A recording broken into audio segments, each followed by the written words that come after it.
December. Today's the 13th of December, 2016. It's 2 p.m. I'm calling the meeting to order. I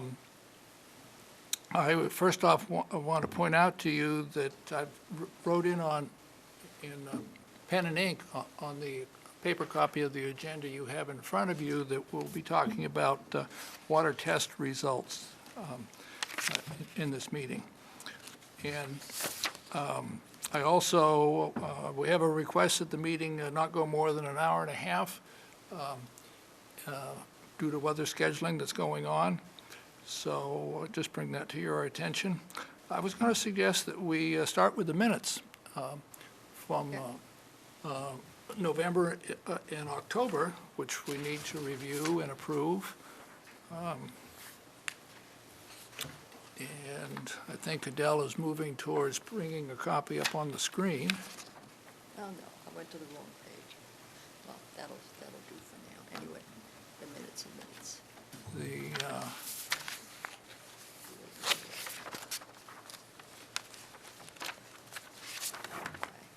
Whoops. That's why I have to get them all, so I'm sure at least, whatever they call these drop bars.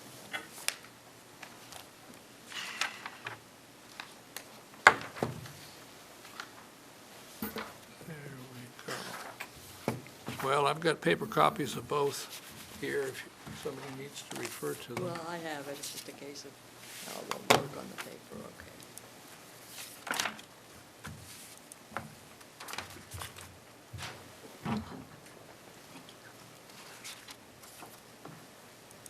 Where do we want to start, October or November? Well, let's see. Jane, does that interfere with your practice of going first, or? No, go right ahead, and I am gonna have to leave early because I'm alone until Susan returns from maternity leave, and we are swamped with backlogs, so. Okay. Well, But go right we ahead do and the do the minutes and minutes. then Yep. hear from you. All right. All right. I'm hearing no choices. I brought up October. October. Adele, I have one comment, and see down the last dotted line, PBS? Oh, what is PBS? Yes. Sorry. That's the public broadcasting system. Oh, okay, that's what I thought it was. But I should write that out. Yeah, Public B or something like that. Yeah, that would be just enough to, in case somebody who's not familiar with all the different terms we use in our minutes. But that's all I have. I don't know if anybody has anything Anybody else else? on October. I move we accept the minutes with that expansion of PBS. And we have a second? I'll second it. All right, so those in favor, say aye, raise your hand. 1, 2, 3, 4, 5, 6.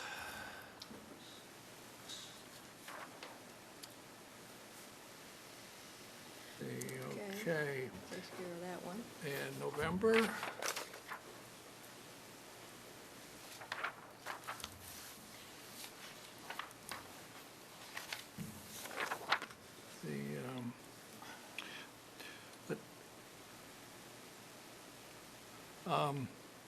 Adele, I got 2 on that one.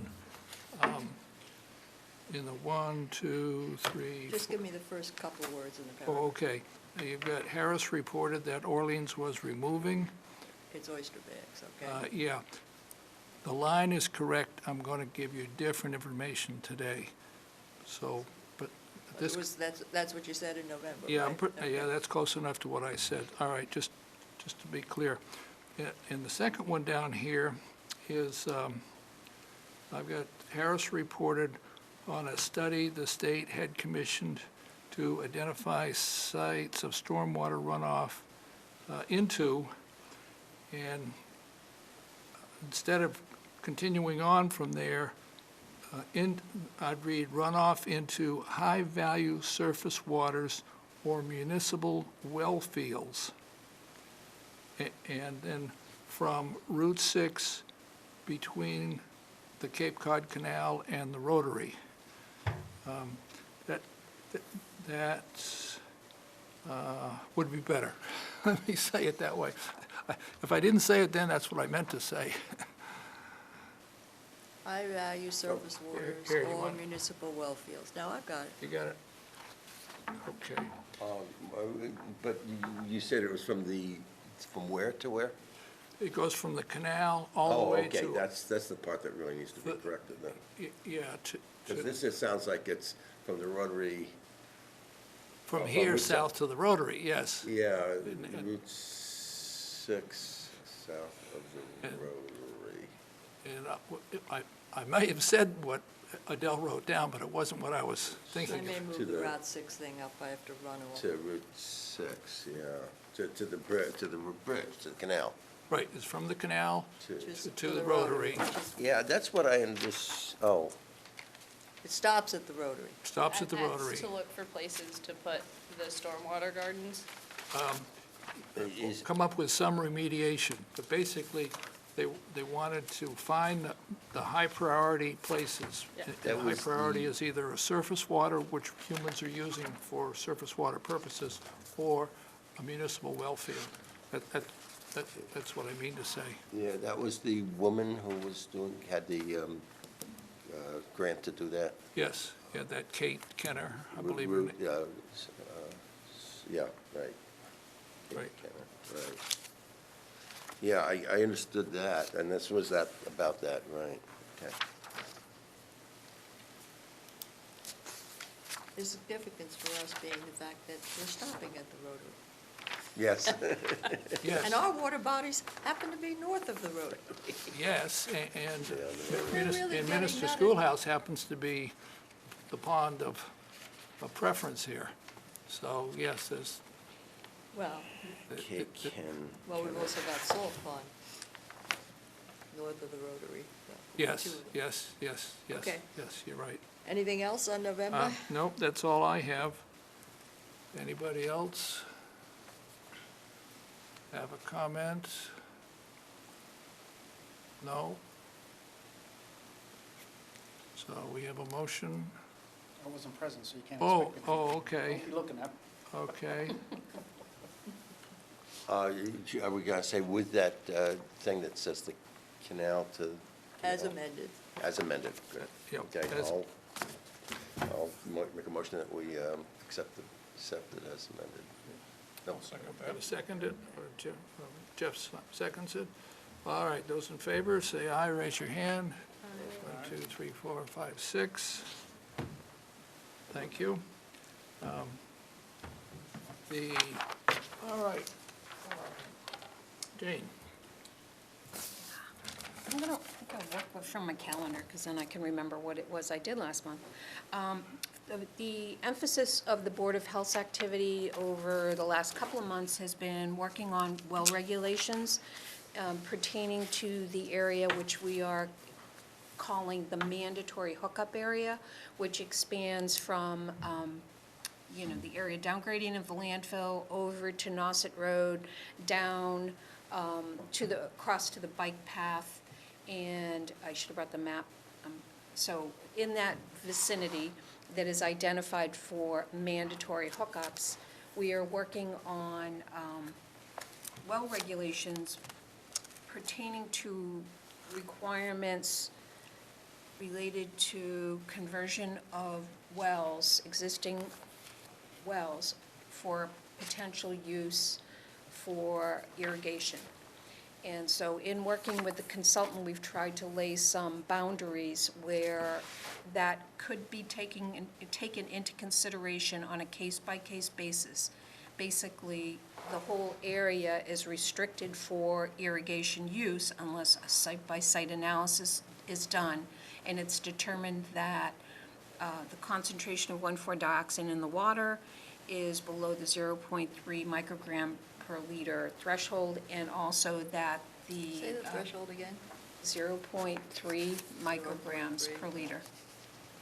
And that the point of the well is not within the plume that we are observing at this time. It is a very complicated approach to take because there are multiple sources.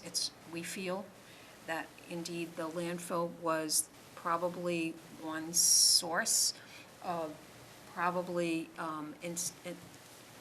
industrial-type byproducts that we broke down to the 1,4-dioxane that we're detecting, but there are also household sources as well.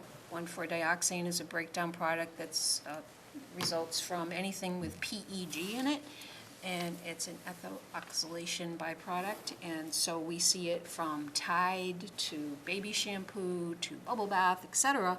So once it's detected in the well water, it's kind of an unknown what is the actual source. The town is the responsible party for eliminating the contamination, but we think that some of our investigation has really led us to multiple sources, and so it's become a very complex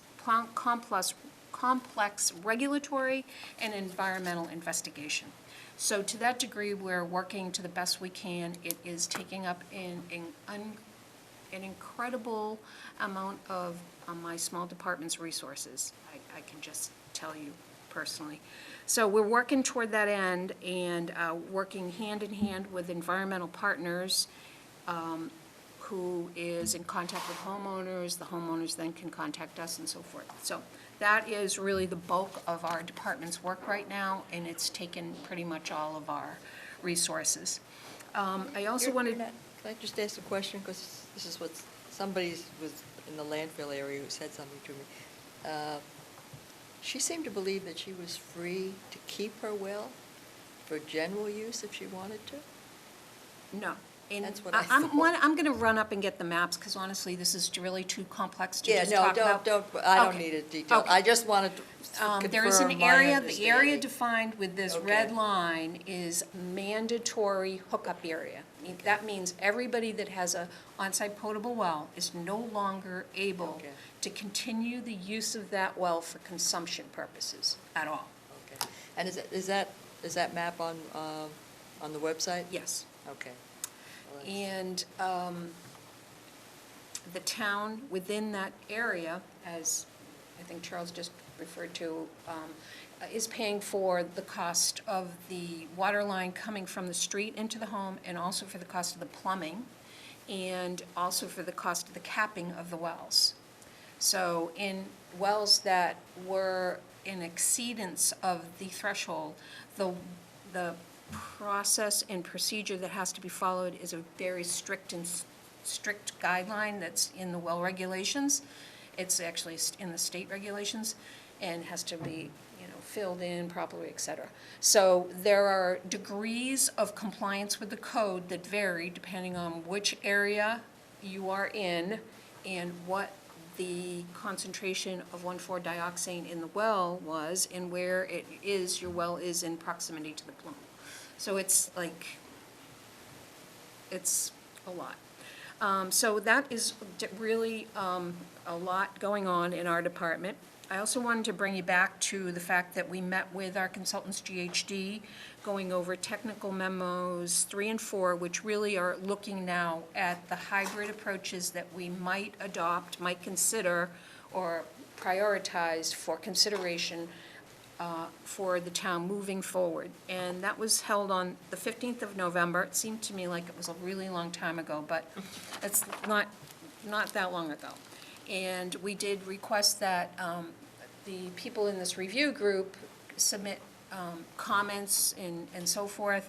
I handed all those comments back to the board. Some people were, good that they presented those in advance of the meeting, but I had some straggling comments, and they're finally all in the hands of the consultants, who will then integrate the comments in sort of a response, if you will, to those, and then we can bring this back around and have a public presentation. So that's where we are right now. We haven't scheduled the next meeting, and that will be something we're doing moving forward. And so that's the well regulations and the hookups. I'm happy to say that as of last Monday, we had 20 residential wells hooked up. We also have this elementary school and the library. Those are the 2 municipal buildings, and I'm sure it's more by now. So it is really going full speed ahead. I've got chalk marks on my street. Excellent. In front of my house pointing to They told me it was gonna be soon. It looks like it could be the next couple of days. Yeah, Which so, would be- Now is a great time to have to be cleaning out my basement pot. yeah, there's a little bit of a learning curve going on. I think that, you know, as we really get more experience in terms of the boots on the ground and the coordinated effort that's required with installers, you know, inspectors, et cetera, it will be even more, you know, and we're just, the permitting issues, we're struggling with a lot of it in our infancy here, but it's really going forward. Jane, this plume moves, I assume, over time. So what rules you have in place for today may not apply, and I'm gonna get the map, because it's really too complicated for me to explain Well, it. if I tell you what, I can put it up there. I don't know if we have, okay, yes, please. Yeah, if it's on the, Maybe go to health on the, I'm not quite sure where, it's probably. Town departments. Is it on the water, um, the EP site? it could be, but let's look in health, so town departments, health, Come on. one up. I know, probably hard to do, huh? No, you Oh, need to I go keep up to forgetting this is not- departments. B, yeah, B, to there it town is. departments. Yeah. I still think, oh, I'm gonna find this alphabetically. Two down, 1, 2 from the top, up Which one? You're talking about Meeting the agenda. side, that the co- side. the Oh, column up on the blue. side. Yeah. One One more above. up, one up. Town That's- departments, that's- okay. Then go to health. That's alphabetical. Yeah, it is good. Yep. Yeah, there you go. Then go to landfill, down at the bottom. So you'll see our little icons. We have, you know, a lot of different activities we try to keep up with. If you go under landfill. And that is a picture of the entire study area. However, the mandatory hookup area spans well beyond that. This is sort of very brief.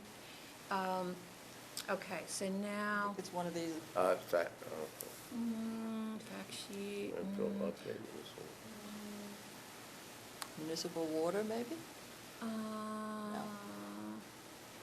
Cape Cod Aquifer? Okay, if you go under landfill study reports, Status report? first one. Study status. And these are all the reports that are on the DEP website that we have filed over time, so you can see it's a lot. So Okay. if you go to the one that actually says third quarter, 2016. Might take a bit to load. Okay, so this is our most recent report for September. We'll be filing one for December. And if you just kind of scroll down, you should see the map. Figures one, I site just said map. site map? I just think say that's it, scroll down, scroll. it's actually easier, it's a Okay. PDF.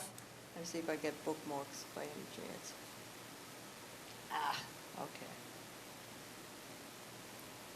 I'm assuming it's at the end from where it is there. It's in an appendix, so yeah, okay, There's one. there's one.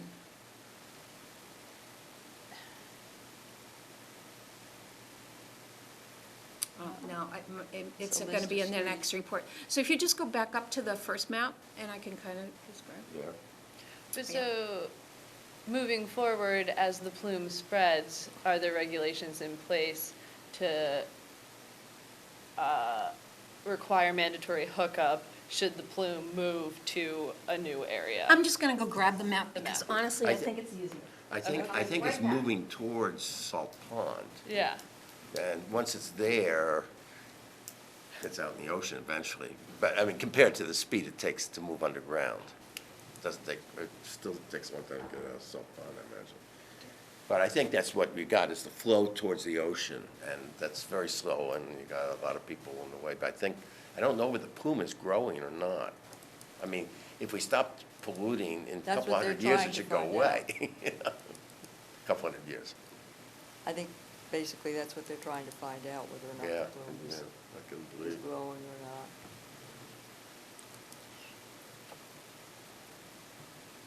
Okay. Map of current phase of progress maps.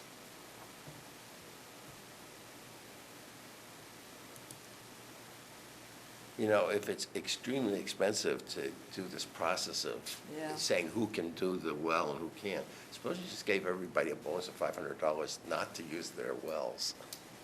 It'd be cheaper probably.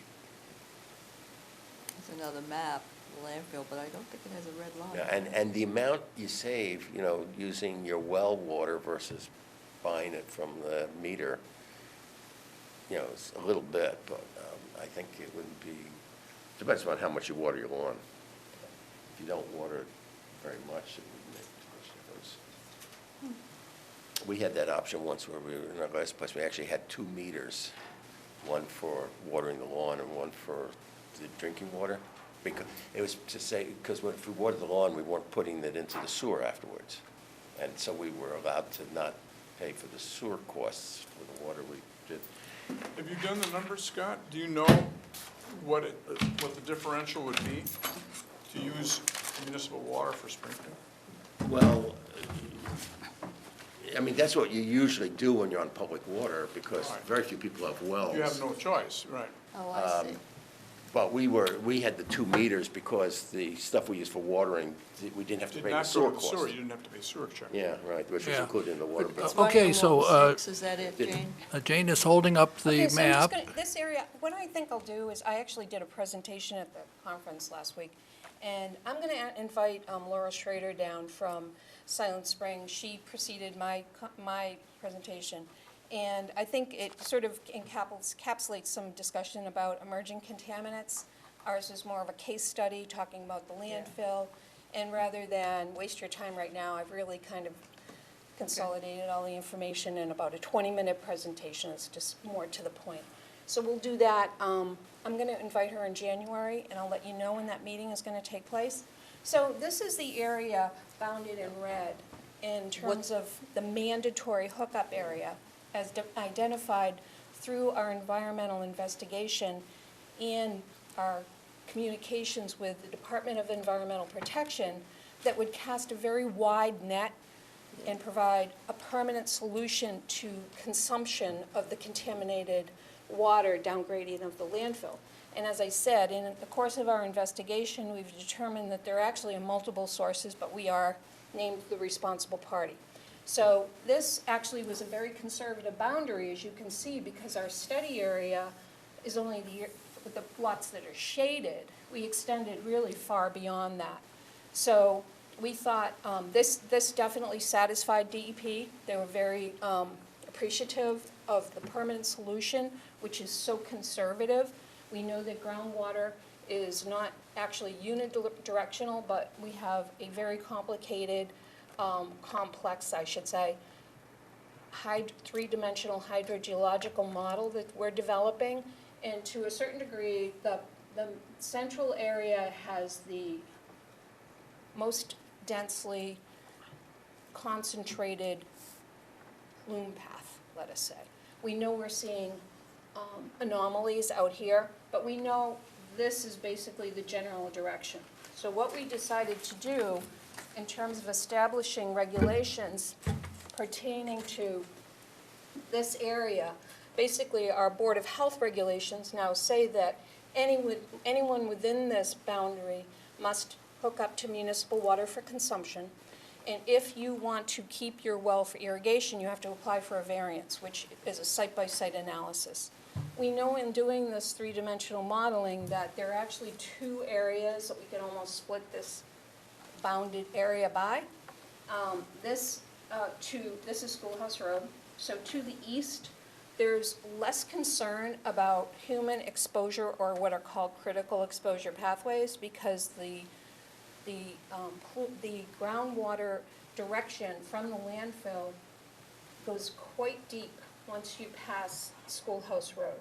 So we know we can make an educated hypothesis that the well, if your well is above, more shallower than 100 feet in that zone, that it's highly probable that it is not impacted with 1,4-dioxane.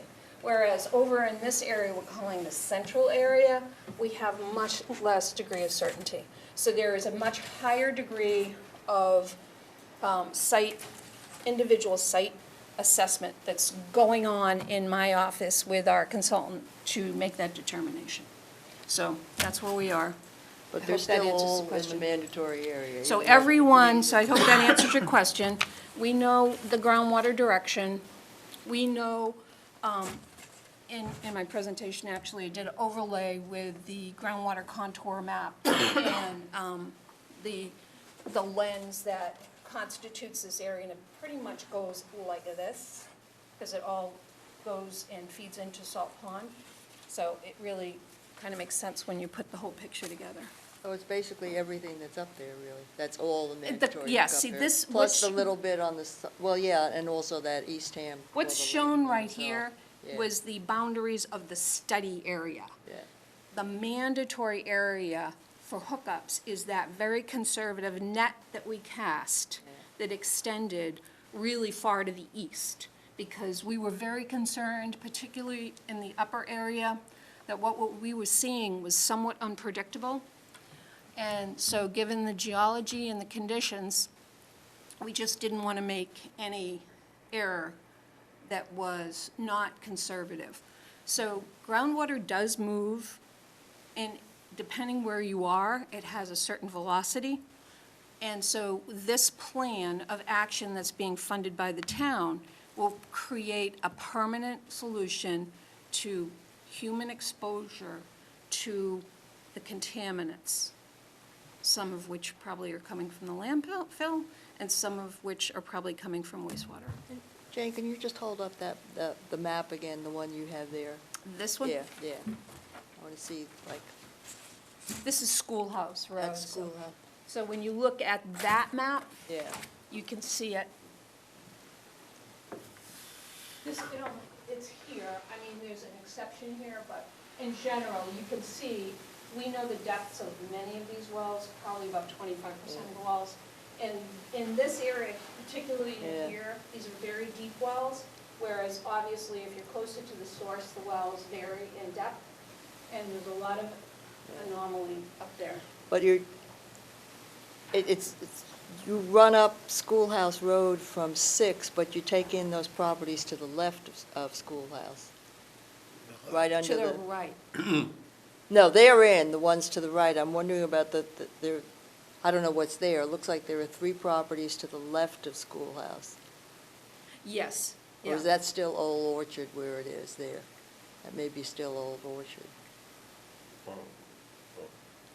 Yeah, 'cause it's Old Orchard until you get past the bike Yeah, I mean, path, there- as yeah. you can But I see mean, the- those 3 properties on the left, off of 6, are included in the mandatory area. Are That's- you referring to I these don't know here, what you're Joe? talking about. No, go No. up, go up 6. Right That's the there? landfill, that's not six. That's- What are these, Arnold's. what are those That's 3 Old things Orchard. underneath? Those? No. Yeah, he's right. Okay. Go, you're on 6, and then That's you not make a Route right. 6. That's 6, there. that right there, That's that's 6, 6, yeah, yeah. that's You 6. make a right turn on At 6. Arnold's. Yeah, that's Orchard. Arnold's is At the by corner. 6. It's, Those 3 other things are not Arnold's. Believe no, me, I they're live on the across other- the street Oh, from that's the them. landfill. This is. No, those 3 This things is under the bike trail. landfill. This is the bike I trail. know. Here's Arnold's. And there are 3 things there. Are they part of the landfill, or is that DPW? it's There's not. houses there. Yeah, there's It's houses. a residential community. Okay. Yeah, So there's- those 3 are included in the mandatory hookup. That's what I was trying to And, get. yes. Yeah, okay. So it's Anything not shade- just to the right of And School. Arnold's is probably included too, right? But no. No, because Arnold's is Yeah, on the I other mean- side. Isn't, yeah, you mean Arnold's is. There's Arnold's, we got it now, that's Right. There's Yeah, Arnold's that's right there. I mean, So, these so people- this is Route 6. jump Adele. over. No. Has to be included. No, it's not. Come look at the map, No, Scott. Let, Arnold's is not included. let's not argue without the facts. The facts are the map. not- Arnold's is not on the, No. in the mandatory. Arnold's is not in the mandatory area, it's outside of the bike path. This, Yeah, yeah. the The bike path path on this side is delineates the it, bike trail. Yeah. Yeah. Okay, that's all I need to Okay, I clarify. could have done my Thank whole you. presentation, I'm really sorry. Nope. So that is, that's wells in the well process and the variance process. I mentioned the conference. I know that all these presentations are going to be up on the Webner website. So that's always a good source if you're interested in any of those discussions that went on. She really does a Silent nice. Spring one? Yep, they'll be up there and so forth. So it was well-attended. I think there was almost 300. And you're referring to that fourth annual coastal conference at this Yeah, point? Okay. Wacoit Estuarian Bay Reserve. Yep, they were the hosting. I've got a little information on that. I'll add it later when we get there. Okay. So, yeah, so I did an update on the landfill to this group, and, you know, it's really, it sort of just speaks to some of the challenges I think that we are up against, and I was really happy to be included because I think that although I totally agree with the focus of wastewater, we have really a groundwater issue, and there are a lot of land source contaminants that are impacting our groundwater that will be, you know, a concern for us on Cape Cod related to not only the impact to our estuaries, but to our water supply systems. And now we have a municipal system that we need to safeguard, as well as the residual wells that will continue to operate in our community. So we need to stay focused on that. And I thought that our, actually in our track, it was George Heufelder talked about wastewater in Laurel and with emerging contaminants, and then this issue with the landfill. So it really, I thought it was well organized, as they always are. Tana Maria always does a great job. So, As a footnote, I think it would be helpful if EP would put that map up on its website, because they don't have a map that, you know, they have this map, but they don't have anything that clearly defines this is the mandatory hookup area. Like you have the red line. yeah, you know, Karen works with me, coworker, you know, we try really hard to keep all of, everything current on our website, and so this is kind of just happened. Okay. So we will, absolutely, you know, I don't do the website for Environmental Partners, but we certainly will. That's all right, I keep can our- nudge them, I nudge them all the time. Okay. And so there we are with that. Related to, good news, I have good news. Good news. A PRB, a grant application that I had applied for with the county through the Cape Cod Water Protection Collaborative was approved. I think I mentioned that last month, and really it was just sort of a technical approval through the commissioners. However, there's been some leadership changes at the county level, and when it actually went for approval by the commissioners, it actually was held up. So there was great concern on my part, and I did not find out until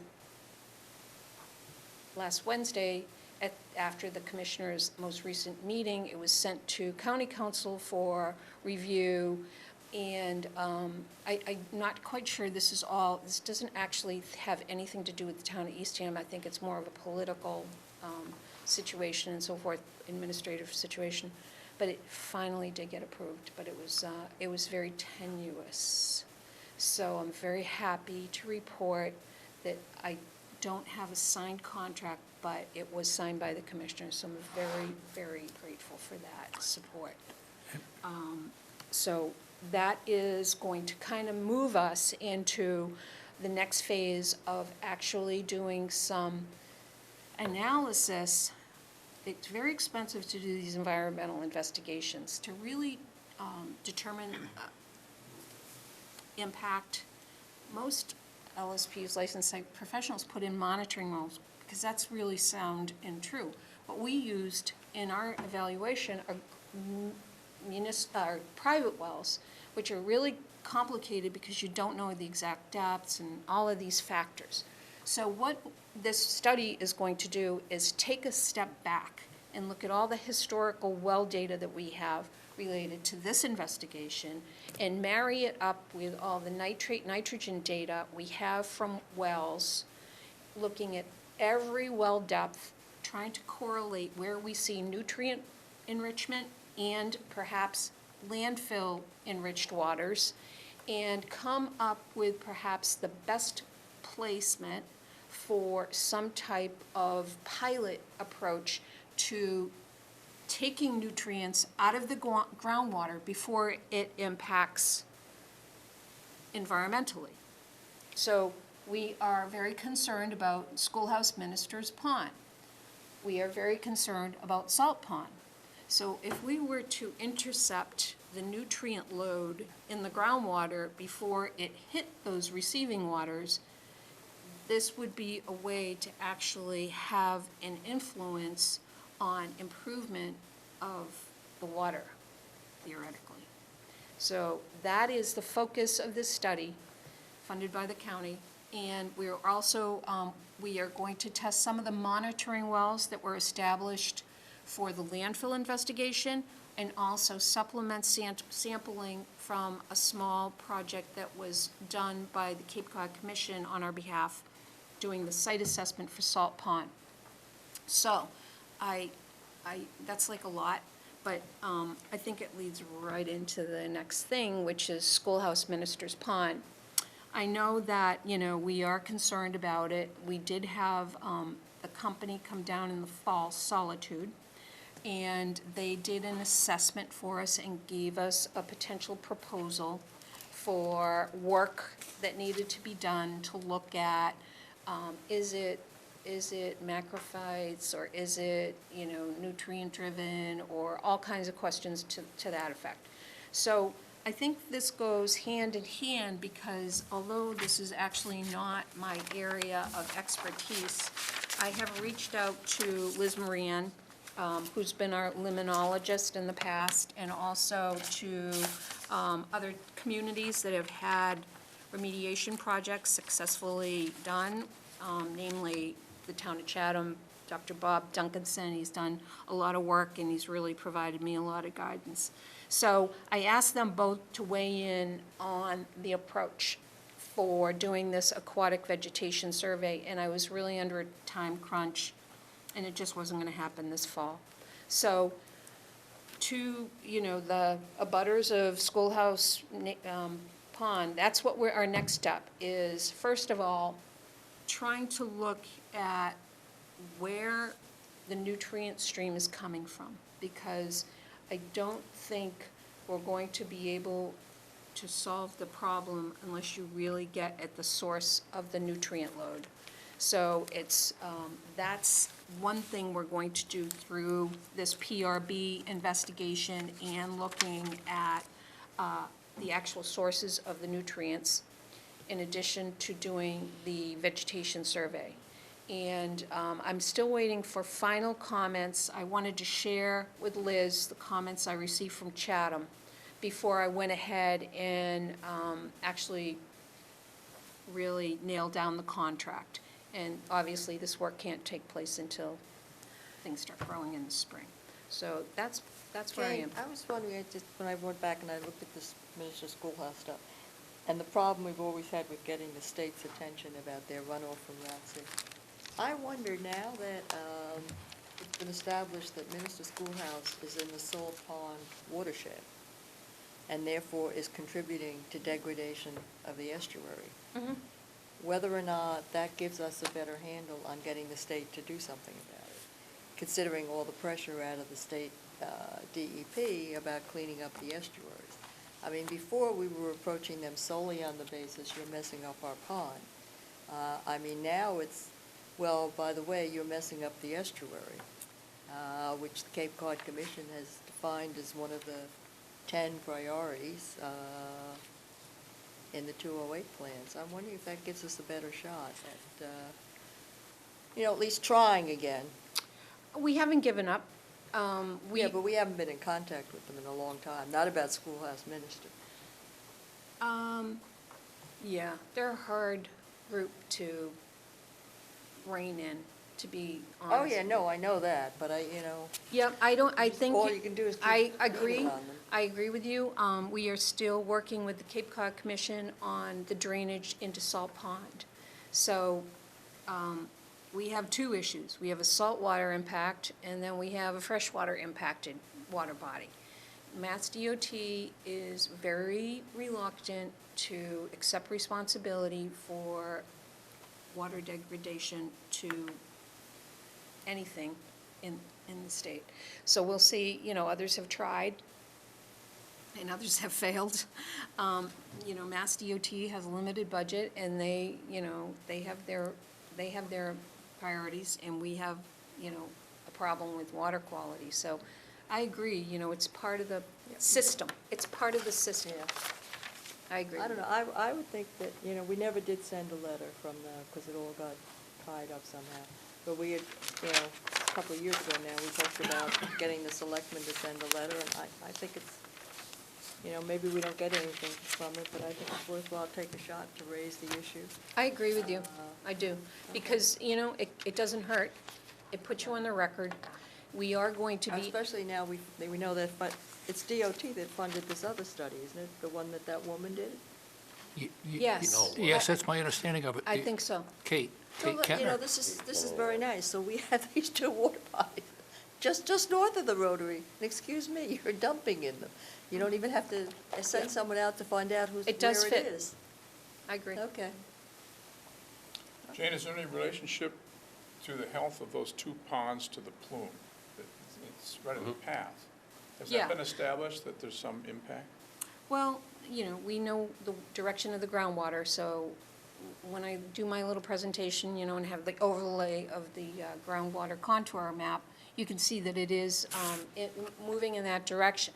But there are multiple sources, so there's the landfill, and then there's septic systems. So what we need to do, and we had just one little small nip at the apple with this site investigation that was done by AECom, to really very limited outcome. So we're gonna do a much better job this time around, but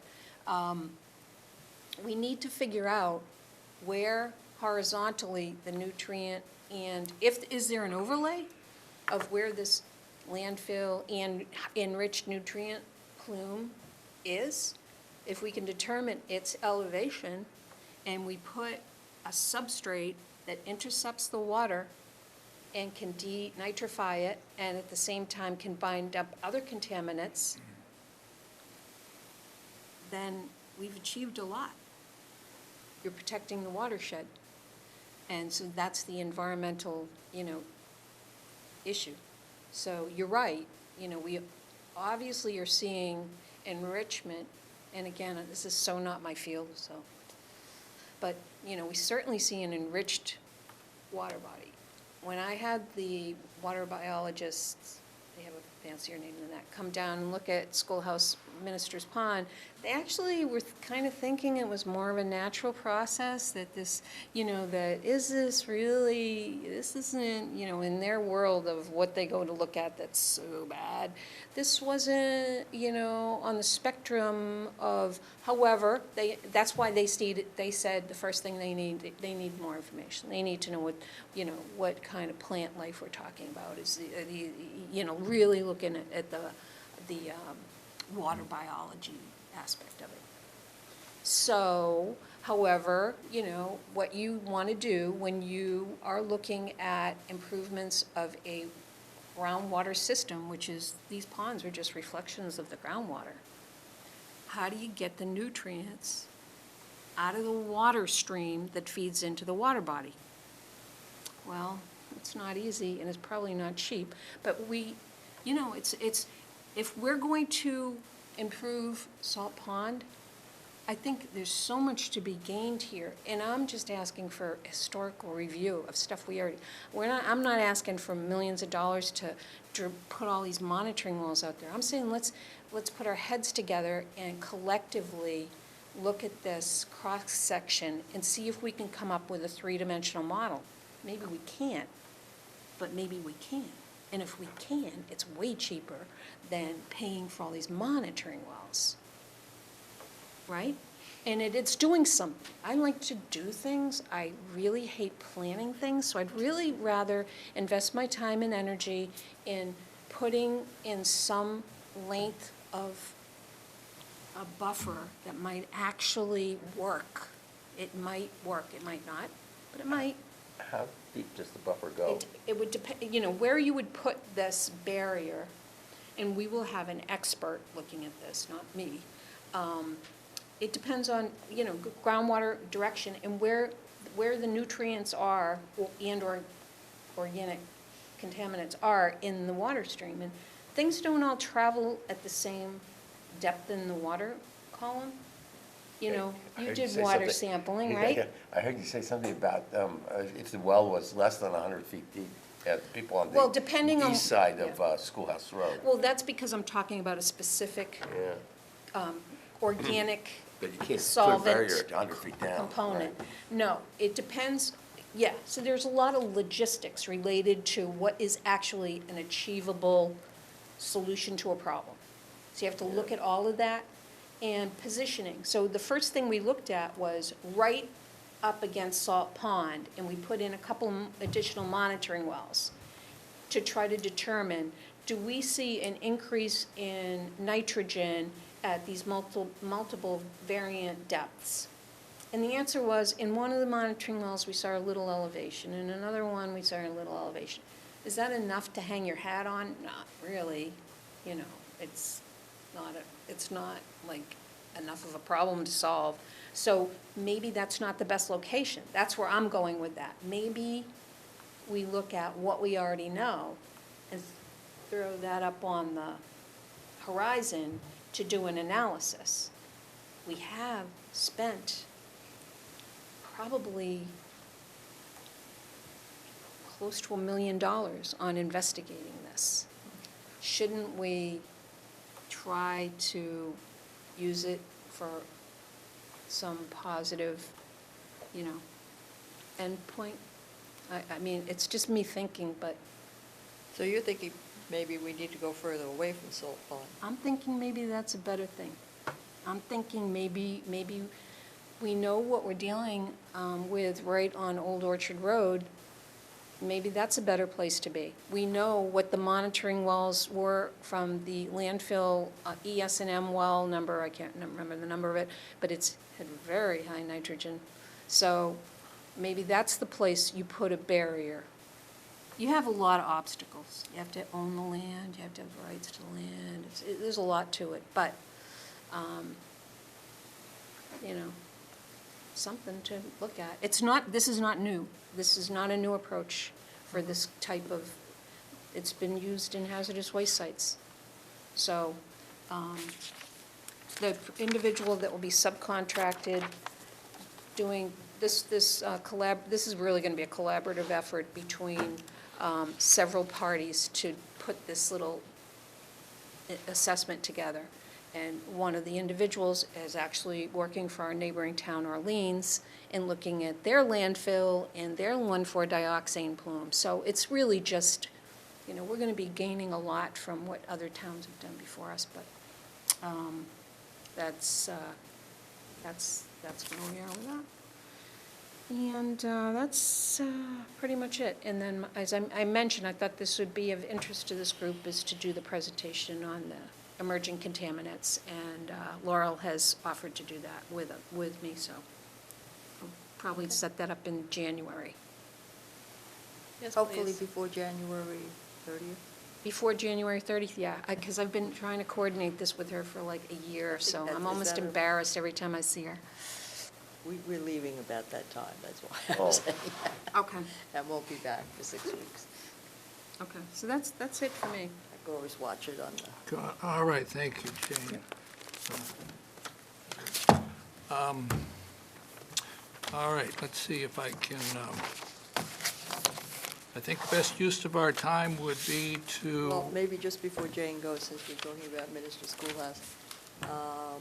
Oh, I assume we're going to have to write a letter to them, to some, we're getting. Oh, in response? Respond to those letters, so we try to put something together based on what you've said. Yeah, And we won't go out before the next meeting anyway, so. Okay, yeah, absolutely. yeah. We are going to pursue some type of an assessment in the springtime. Absolutely, we will do that. But the behind-the-scenes work, which is not going to be implemented, You sound anytime. like you need an assistant. I do have an assistant, she's on maternity leave. Sounds like you need another assistant. I would, yeah, I mean, there are endless things to do, and it's never boring, ever, ever. Yeah. I Well, wish for a boring day sometimes. while we're on that topic, what I believe we're touching on is here, we have received letters from 3 abutters on Minnesota Schoolhouse Pond, and basically they're asking what has been done, essentially asking what is proposed to be done. And since this committee was the first letter that went to the Minnesota Schoolhouse Group, one course of action would be this committee would assemble the information and send a second letter, or it would be a town staff letter that would essentially send the same information. Now, since I'm not a seasoned person in how town committees operate, I don't know what would be a better way to go. But basically, the 3 letters come in addressed to me, Charles Harris, as chair of the Water Management Committee, and we were, in fact, the organization that sent out the letter back last November, December, when October 2015. October. Might have gone a month or so later. Yeah, when the abutters came to one of our meetings and stated their concerns and were asking for some action, what could be done. Jane? I don't mind sending a letter. I clearly, what has been done is what I stated, that Solitude met with me at the property, and Mike O'Connor from our Natural Resources and Neil Andres from our DPW. We did a survey, a walk around. Then they came back with a proposal for us for consideration. I sent that out to who I feel are people that I really needed to weigh in on the issue. By the time that happened, I'm still in communications with Liz. She's, I wanted to circulate, as I just said, I'm repeating myself, but I wanted her to weigh in on issues brought up by Dr. Duncanson. So there's no urgency to sign a contract because it's going to be snowing soon. Yeah, it's going to be springtime now. My proposal would be that we draft a letter. I'll be ready for the January meeting. You'll be here. You decide then who's, if you want to take it over and send it, or if we Okay. send it, or whatever, but at least that way we know something's getting written Yeah. and it's moving. And I agree with you, or Adele, regarding stormwater Yeah. runoff, that's not an easily solved problem. Yeah. And it's a big capital. Yeah. Well, and I would think that we might also want to suggest he asks generally, let us know what the town's plan is and any guidance as to what we as cottage owners can do. I would suggest that we suggest to them, they could contact the state highway department also, since they're directly affected by the runoff. Adele, Well, yeah, I was going to say, Adele, I agree with your offer to write the draft. You do have a good, concise talent for putting issues down. And what we're really talking about here is status information, what we've learned, what we know, the direction we want to go, multiple directions we want to go. So yes, I think that would be that would help Jane with staffing a little bit. you, Adele, sent out that study that was done on the use of alum as a shallow water pond. Yeah. Does that tie into No, what we're talking about it anyway? is. That's like a little history maybe, and that's why. I mean, it doesn't solve the long-term problem, but it may be a short-term. No, it's not even, for this pond, so far as we know, unless things change, it's not even a short term. They came in the summer, and they brought up the alum stuff. And alum generally is not considered suitable for shallow ponds. But as those studies showed, it has been used in some places in shallow ponds. It's worked.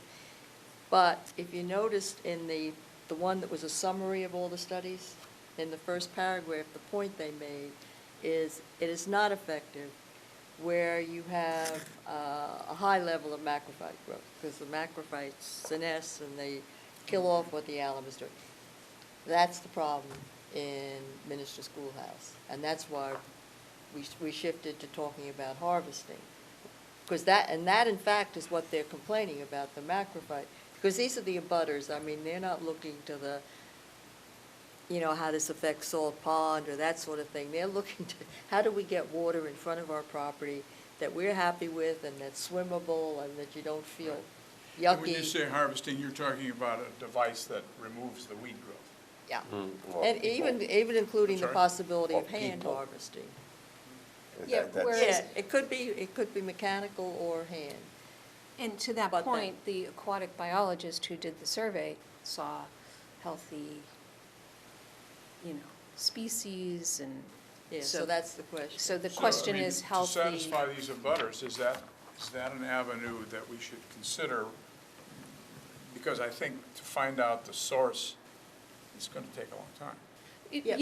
You have to establish what, it's been explained to me that you have to establish where your phosphorus budget is coming from. Where are the nutrients coming from that are exacerbating Right, this I fish agree, tank but- growth? Couldn't that take a long time? Yeah, but It see, could.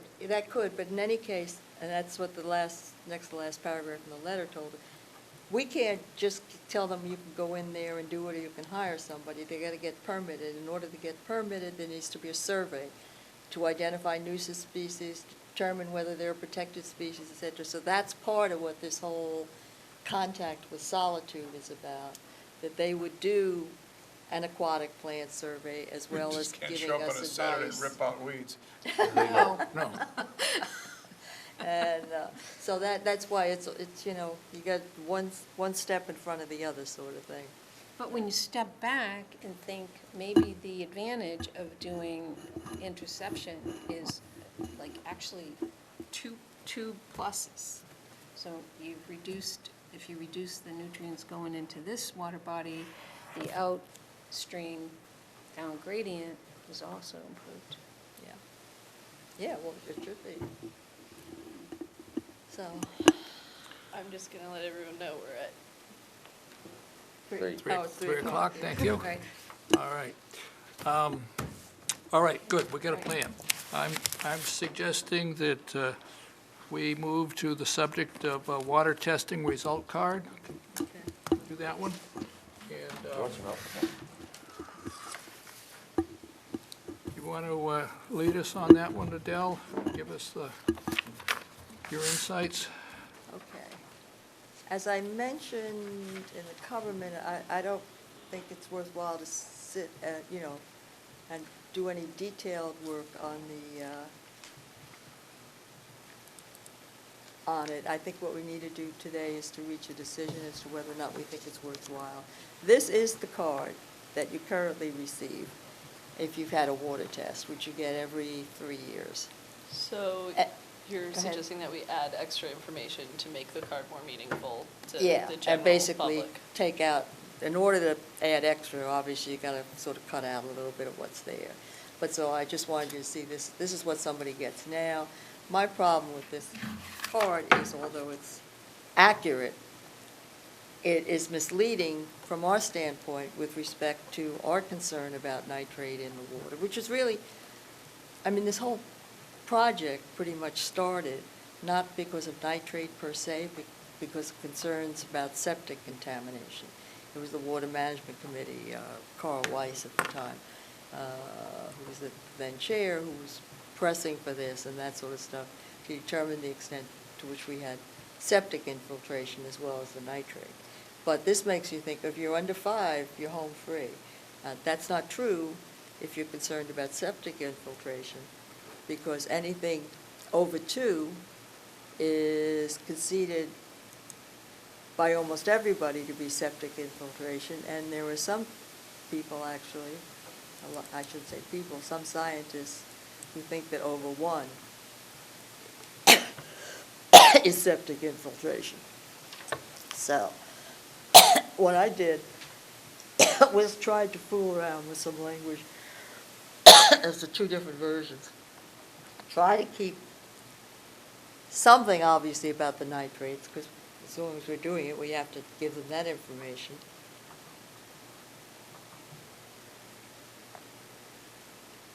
But, and also something to indicate to them that if they're above 2 milligrams, they've got septic infiltration. And I guess our first question is, we think it's useful to do this. Comments? Were there a high percentage of wells that showed that crossover? Yeah, yes.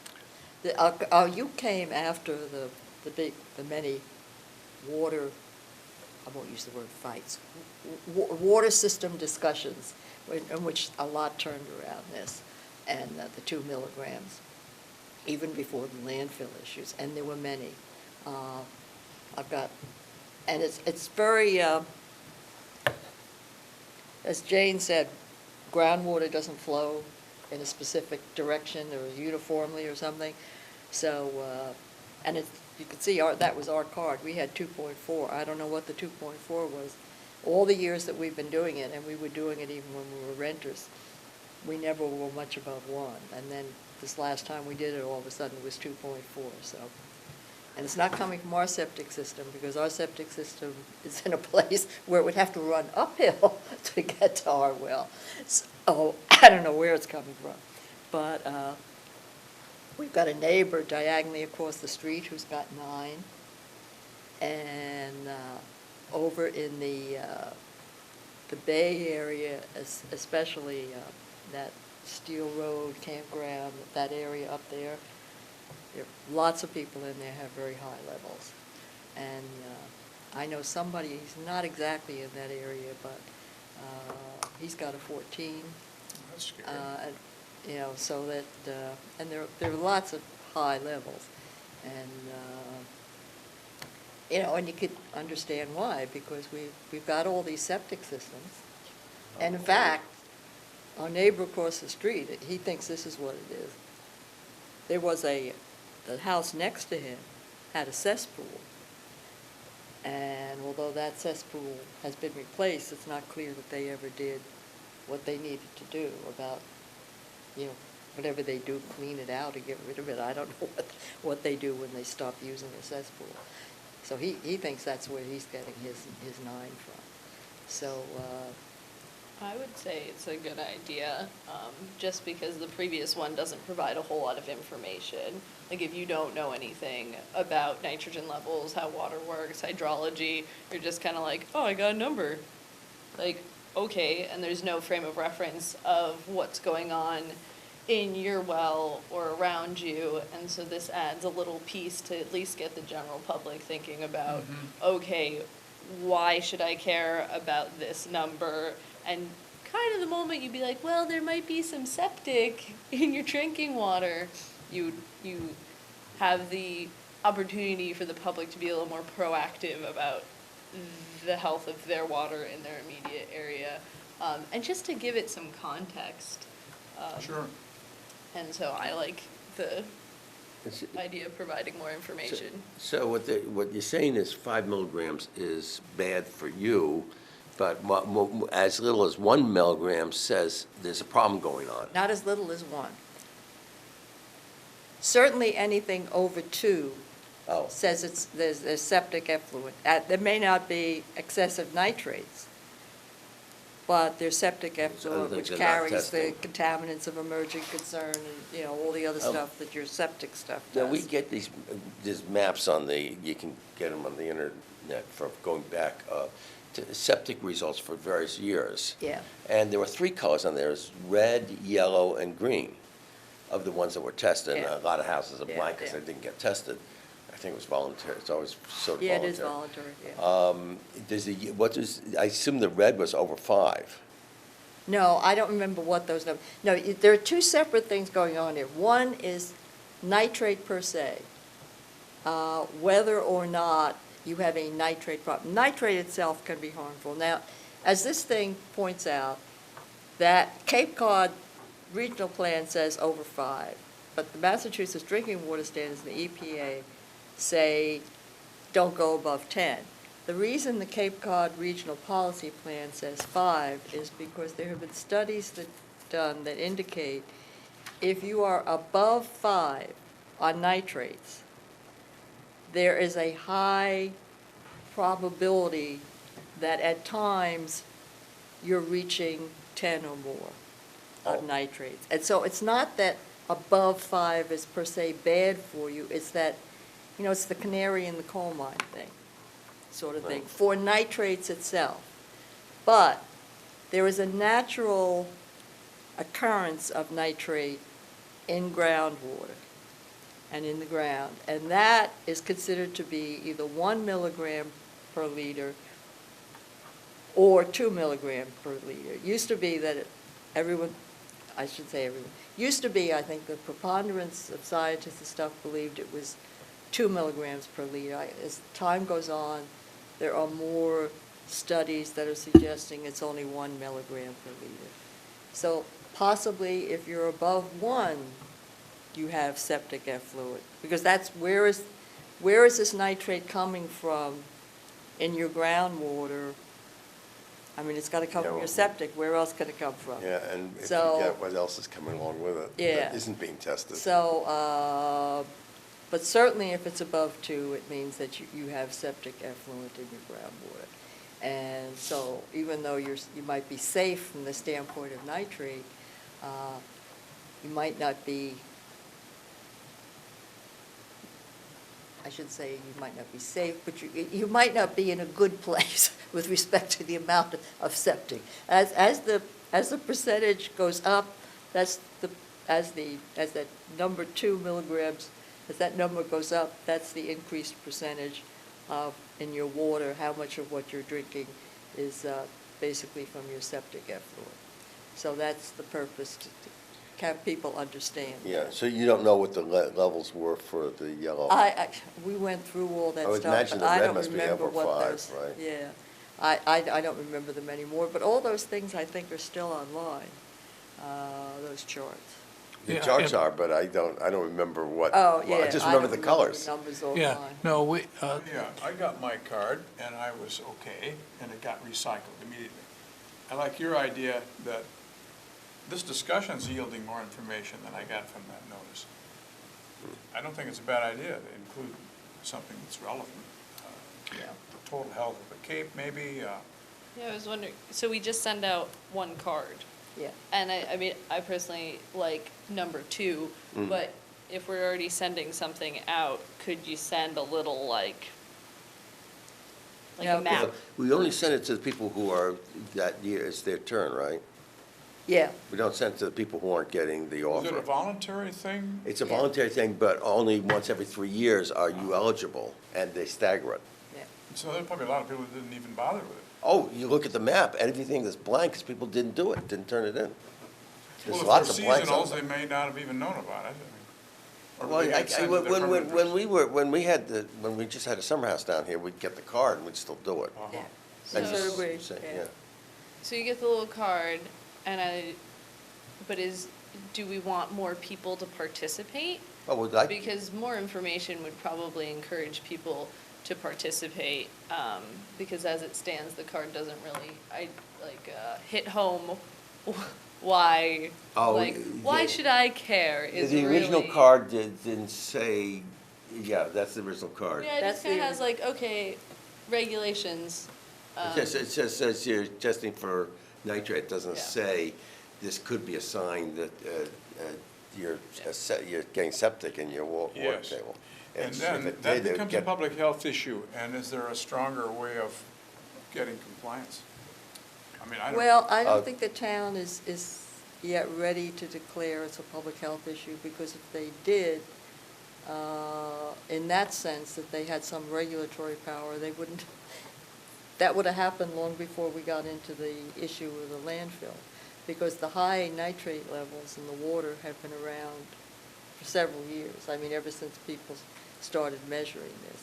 So I think that's, I don't think that there, we can ask the Board of Health about it, but basically from the discussions I've heard about this, they don't feel it's reached the level where they can require people to get their water tested, which you really have to have almost something like Flint in order to require water testing. So what is our goal in this water card?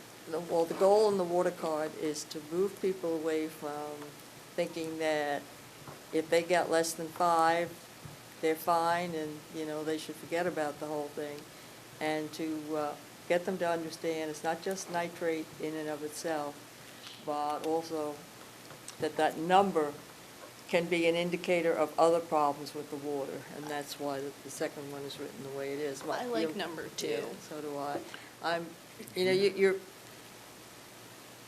I guess, I don't know how much playing with this we would be able to do, but as long as you stay with the current card, you're sort of restricted in how much you can say, because that's, Number of words, I mean. it's got a limited number of lines, and that's what you get. Well, so. I like number 2, because it definitely encourages people to seek out more information on their own. It gives a more pointed, this is why it matters. I would be interested in providing more information when you get your results back than just a number and a card. I don't know if that's something that we've done in the past or would consider, or, because Let me say that, there are going to be changes in town administration, but I don't know how far these changes will go. Certainly in the past, town has been very concerned about mailing out things. It's why that newsletter did not get mailed out. It's why the pond brochure that we did not get mailed out. It was a limited mailing that Charles and I paid for to get it at least to everybody who lived around the ponds, the direct pond abutters. So I think we would have to start slowly in terms of what we could do. I don't think they're ready to, maybe through some reformatting, we could, Well, these free up cards, some more. these cards are being sent out still to 1/3 of the people every year, right? The card. Yeah, I know, so what you're Yeah. asking for is just to change the wording on the card? yeah. Yeah. Now, the other things that we could do, and we might want to consider the Water Management Committee from time to time writing an article. On my view in the Cape Cod Times, or some other, writing something that could be published someplace where it gets general distribution, the Cape Codder. Twitter. Yeah. Okay, let's not go there. Cape Codder, actually, I would suspect maybe has more readership in this town. 3:30 in the morning. My thing on Facebook and Twitter is if you hear something on either of those two sources that sounds interesting, it's probably a lie. Totally outright, just made up from scratch. All right. Well, that's a good rule of thumb. So usually you can assume the opposite is the case and you actually learn something from it. Yeah. Let me make some comments here. I like number 2 as well. It's tighter, it's more concise. And I like the fact that it starts out with nitrate can be harmful, because that's really the bullet concern here. Adele, I've come to understand that in public agencies providing information to the public, they can have a regulation that sets what's called as a standard, okay? And the other thing is that, but they also can provide information which is called a guideline. A guideline is not something that you get punished for not adhering to, but a regulation, a standard is something that you do get punished. What I'm saying is that Number 2 just means to be careful to make sure that we are being very clear on that business of standard and regulation. It doesn't mandate anything. Well, In fact, even the nitrate one doesn't mandate anything. It just says, if your number is above, it's Above. advisable to have it tested by a state Well, certified it's, laboratory. above Yeah, 10 no. is, it sounds like the, Well, it is, except there's no enforcement that enforcement. travels with the card. what- And No. that language, if it's above 10, comes from the old card. That's simply telling people what the standard is that's set by DEP. I like the way you worded it, so it didn't sound like if it was below 10, you're okay, because if it was Yeah. above 5, you're not, What- but, well, just that there was this standard of 10. in interest of Yeah. coming up Yeah. in 10 minutes away from our Oh, yeah. our goal of what we want to close on, Adele, I could send you words that sort of go onto the standard regulation kind of thought of, Charles, let me remind you, I am an attorney. I know, I wrote regulations for the federal government, and I wrote guidelines, and I practiced mostly, my practice consisted mostly of dealing with federal and state agencies when I left the government. Adele, you're free to, This language is perfectly fine. It does not tell anybody they have to do anything. It just tells them what is out there, what certain government agencies have said is the good thing to do. all right, well, all right.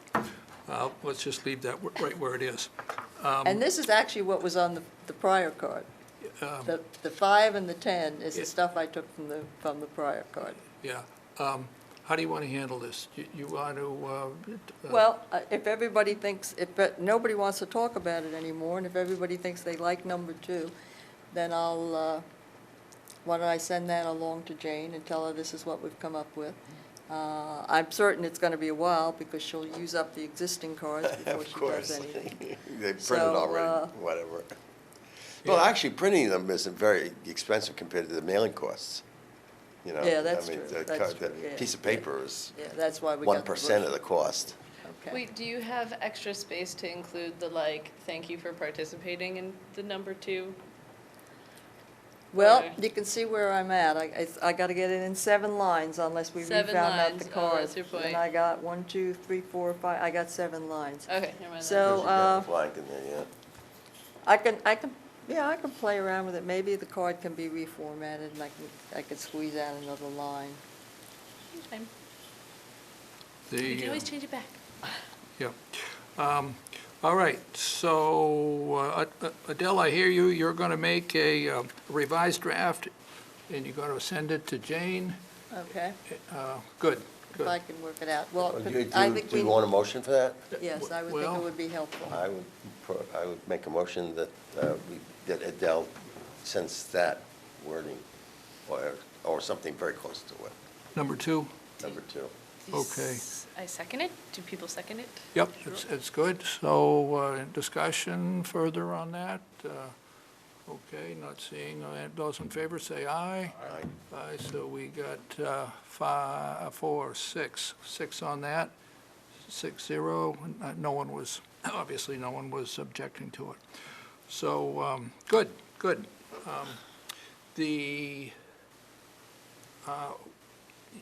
To tell you the truth, I don't think there's any particular item on this list that we need to immediately go to that we couldn't go to in January. I do want to call your attention to the fact that on the back side of the agenda, So, all right, Here. new copy. you got agenda here and you got backside, okay. Oh, yes. The theme of the 4th Annual Coastal Conference had to do with relating to the fact that the quality of the water surrounding Cape Cod is really the heart of the tourist industry. And so that's basically what that statement talks about. Also, when I found that the Cape Cod Chamber of Commerce had held listening sessions in, I think, 8 or 9 different towns. And asking them, people to talk about that concept of the blue economy and perhaps what could be done better. So on the 25th of October, there was in fact a public gathering over at the National Seashore, and these bullets that are on the front page and then carried over to the second page on the back were bullet topics that folks in Eastham wanted to talk about. I also have the bullet topics for all the other towns that participated on the Cape, but it's not often that this particular committee kind of brings in the tourist aspect of the importance of keeping the water clean. So I just wanted to bring that to your attention that, you know, and I suspect that there'll be a 5th annual conference. It'll be a lot on environmental sections. I get one in hand, yeah. Yeah, I suspect. You have another one, Charles? Sure, I give you this one. I suspect that a year from now, they'll be advancing that same theme because there are lots of topics, are actions in motion, and it's going to take a number of years to get them to play out. All right, so I was also going to tell you that I did pick up a number of brochures at the conference, and a fair amount of them talk about the safety guidelines for eating fresh shellfish. And I thought they were well presented, so I'm just going to have them available here on the table if you want to look at them afterwards. All right. Let's not pass them around during the Okay. meeting. All I have right. to record them all. All right, they're sitting on the table for after meeting use. Okay. I guess this is, yeah, we can fit the, no, I'm just gonna let that ride next months. All right. Since we're talking about information to go back to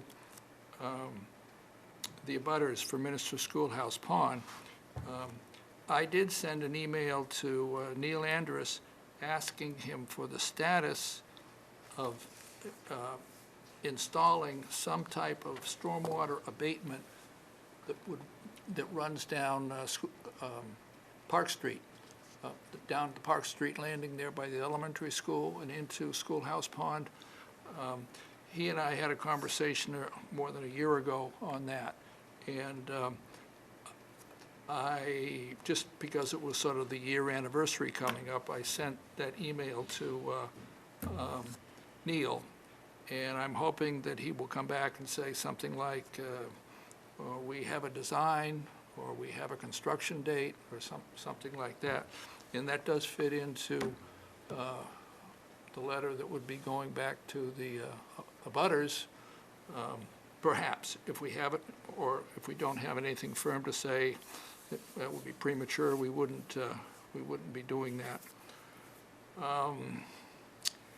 Let me see. Yeah, I did make the comment that in the minutes for the November meeting, I had made a statement about what was happening to the oysters that were in Lonnie's Pond over in New Orleans, or Orleans. And basically, they have taken all 200,000 of those oysters that have been growing there this summer and put them in a container that is in Lonnie's Pond, but it's not on the surface and it's not on the bottom. And by doing that, the oysters can winter over and be used again next year to see their impact on the water quality of the pond. But when they're off the bottom, they are kept away from the predators that would perhaps get in there and eat them and destroy them and whatnot. So that's as far as that's going in that direction. Let's see. So, as I say, I'm fairly comfortable just, yeah, well, I guess I could say one more thing. I've got the Orleans Freshwater Pond Management Planning. Orleans is starting to do the review and management planning for what they want to do with their 16 freshwater ponds. And it's kind of neat because Eastham, we did that in let's see, October of 2011. We spent $35,000, and we had a professional come in and study our ponds, determine what was their problem level of impairment for water quality, and also level of use by the public. And from that, that was the scientific work that was done that supported doing the alum treatments later on. So so we do have Orleans doing that now with 16 of their ponds. And I guess that'll perhaps, since their initial planning, I would expect that they're perhaps a year away from having a scientific statement from a professional as to where they are on that. So, if we have no objections, I would certainly hear a motion to adjourn and have some topics for next month, sitting here already, ready to go. I move we adjourn. Second? I'll second it. So, all right, discussion. Those in favor? Aye. 6-0. Thank you very much.